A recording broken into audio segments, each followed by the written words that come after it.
Good evening, ladies and gentlemen. Welcome aboard the 1809 British European Airways flight S200P from Norfolk to Renfrew. Please keep your seatbelts fastened until we reach cruising altitude. Please pay attention to the exits, which are now being indicated to you by our steward. In the unlikely event that we must make an emergency landing, fasten your seatbelts, place your head between your legs in the forward position. The Largsmoor plane wreck.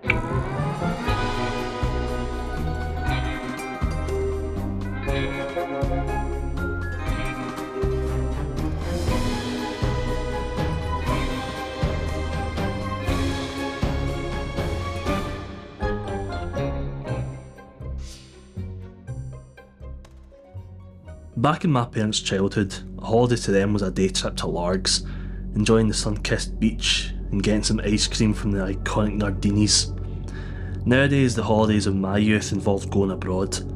Commercial flights are a popular means of speedy travel if you're willing to spend a pretty penny, but they aren't without their dangers, and plane crashes are scary scenarios, and Largs seems to have a peculiar infatuation with Vikings. On the 21st of April 1948, during the early hours of the night, a British European Airways aircraft crashed into the Largsmoor, thankfully with no fatalities. The aircraft was a Vickers 610 Viking, one of the earliest post-war civilian aircrafts in Britain, heading to the now defunct Renfrew Airport from the Northolt Airport in western Greater London. The Vickers Armstrong factory in Weybridge, a well-respected aircraft manufacturer, built multiple Viking aircrafts, and they became a mainstay of the post-World War II BAA fleet. This is the only photo in existence of the plane in question, the 118th Viking plane made by the Vickers Armstrong factory. GAIVE was the civil registration from the Ministry of Civil Aviation, customarily known as Victor Easy.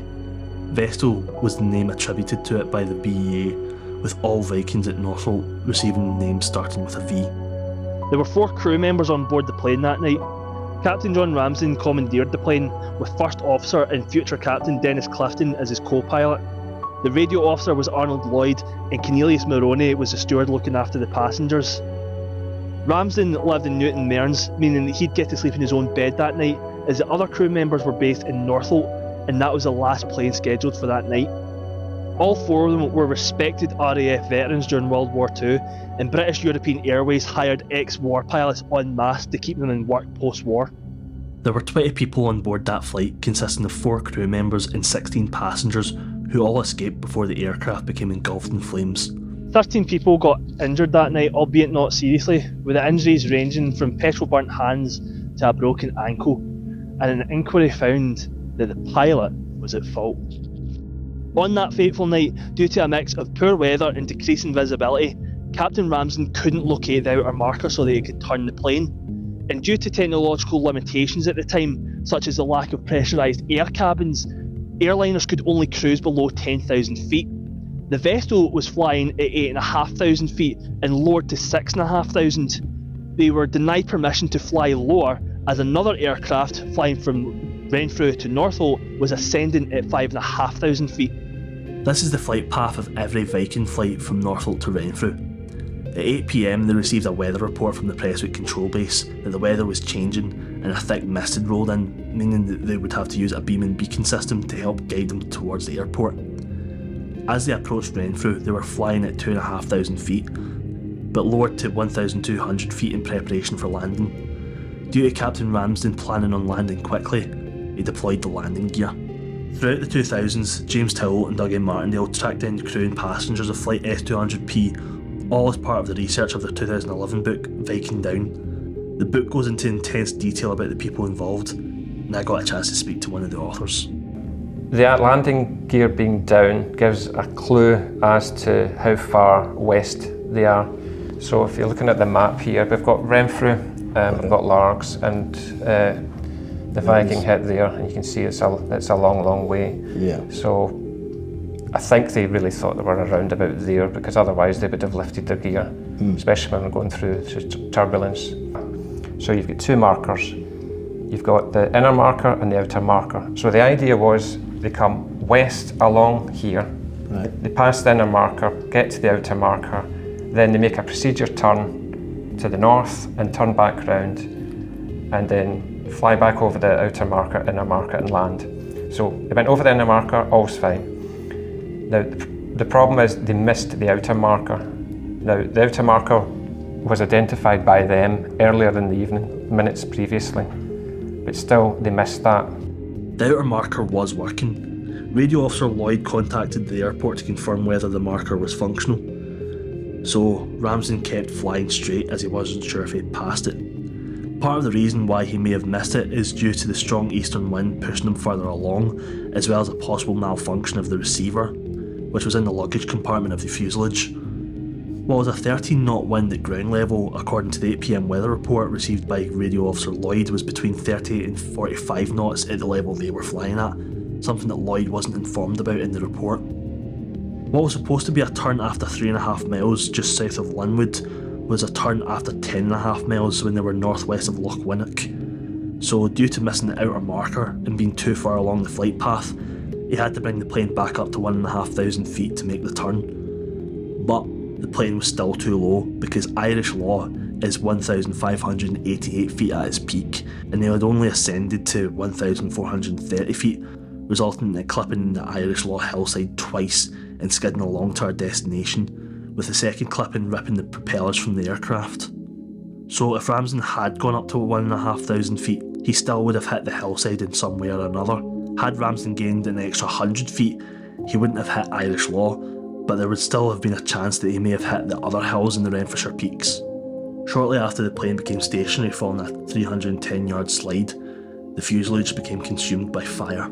So the Viking turned here on its procedure turn, and then turned around to the port, came back round and impacted here, and came to rest here.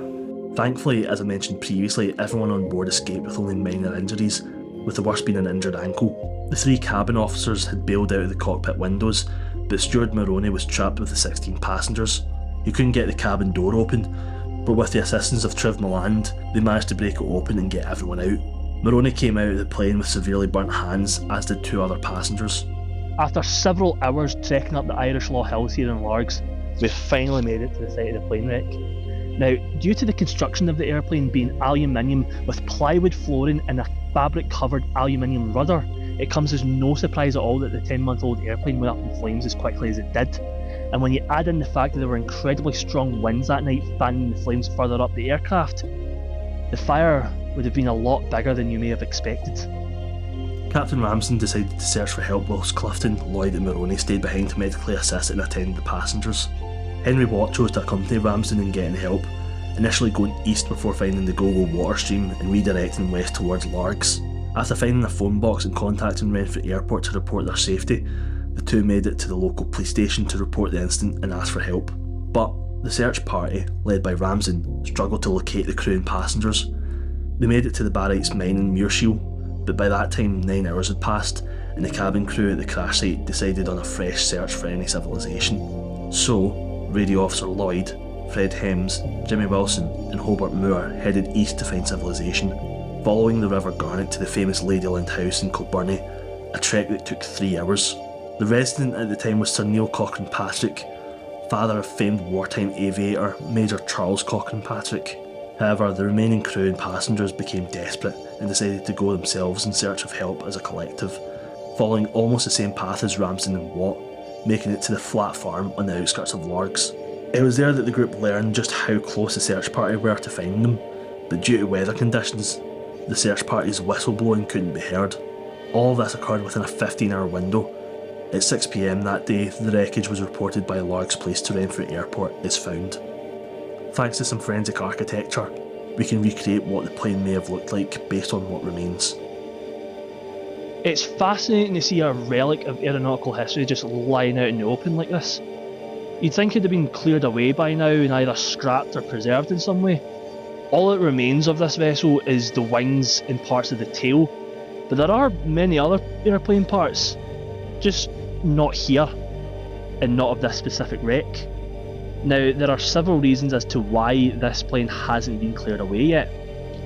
Part of it's due to the preservation of local history and historical records, but also due to the fact that cleanup would be incredibly expensive, especially in biohazardous circumstances.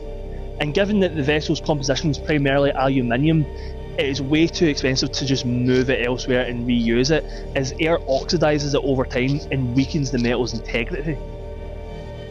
Unfortunately, time has not been the only thing that's been unkind to this crash site, as many people who come to visit it love to vandalise it, and that includes two schoolboys, Alan and Lewis, who spent several trips coming up to the crash site and taking parts home with them, and they almost got caught by the police.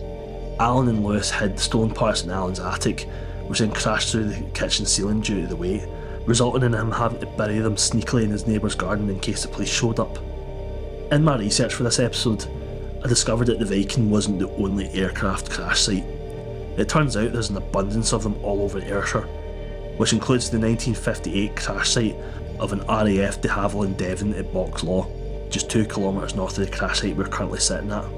Note you've got the Wellington, which was here, the Devon here, a Dakota which crashed there, a Beaufort crashing there. Over here you had Ladyland House, you have an Anson which crashed there, Typhoon here, Spartan Cruiser there in Hillestake, and that would have been the Seafire. Now, I must warn you that this crash site is under Crown protection, which means you're allowed to visit the crash site, but you are not allowed to damage it in any way or take parts of the plane wreck home with you. So please bear that in mind when you come to visit this crash site. It's important to preserve pieces of local history, and to see the deterioration of the remains is a sorry sight. Things like this should be in a museum, but it's equally paramount to tell its story and remember. And thankfully we got to tell you the story today. I'm Josh Kenovan, and this has been Hidden Ayrshire.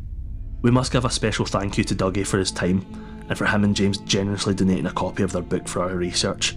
We must also thank Tabby Lamont from the Loch Winnock Nature Reserve for helping guide us towards James and Dougie. Remember, if you do decide to visit the other crash sites, please be respectful of the remains. Remember to like, share and subscribe for more content from TV Ayrshire, including more episodes of Hidden Ayrshire, sports coverage and news from up and down the Ayrshire coast. Let us know if you'd like to see us investigate other plane crash sites in Ayrshire, and if there are any near you. We'd like to take a moment to thank the National Lottery Community Fund for supporting the TV Ayrshire project.